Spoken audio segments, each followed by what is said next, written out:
আমরা যারা ঈশ্বরকে অনুসন্ধান করি, এই ভিডিওটি আরও আমাদেরকে তার নিকটবর্তী হতে সাহায্য করবে।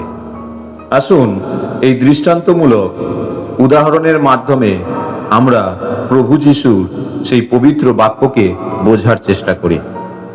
এক গ্রামে একজন বৃদ্ধ কৃষক থাকতেন। তার নাম ছিল হরিদাস। তিনি বহু বছর ধরে জমিতে চাষ করতেন। গ্রামের সবাই তাকে জ্ঞানী মানুষ বলে মানত।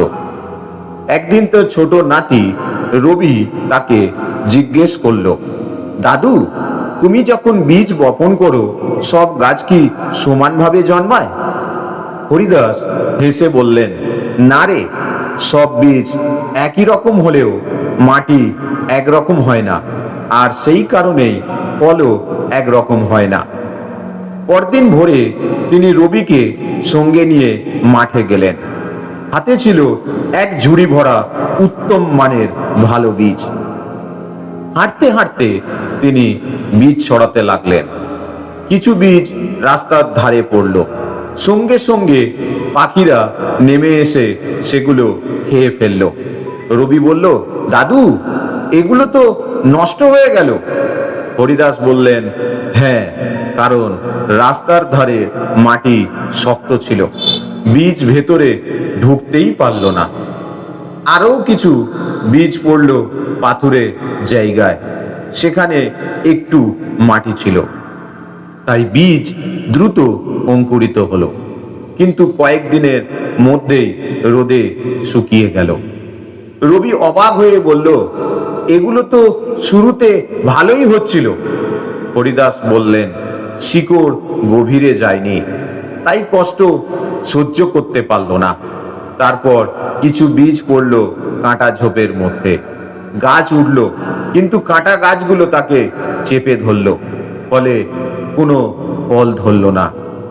শেষে কিছু বীজ পড়ল উত্তম উর্বর জমিতে। সেই বীজ ধীরে ধীরে বড় হলো, সবল হলো এবং শেষে প্রচুর শস্য ফলালো। রবি আনন্দে বলল, দাদু, এই জমিটাই তো সেরা জমি। হরিদাস মুচকি হেসে বললেন, হ্যাঁ, কারণ এই মাটি প্রস্তুত ছিল।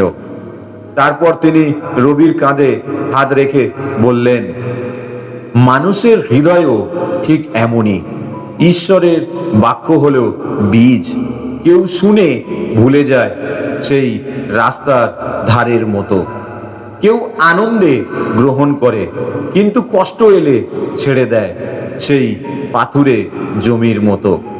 কেউ পৃথিবীর চিন্তা আর ধনের মোহে আটকে যায়, সেই কাঁটা ঝোপের মতো। আর কেউ হৃদয় খুলে গ্রহণ করে, সেই উর্বর মাটির মতো, আর তার জীবনে অনেক ফল জন্মায়।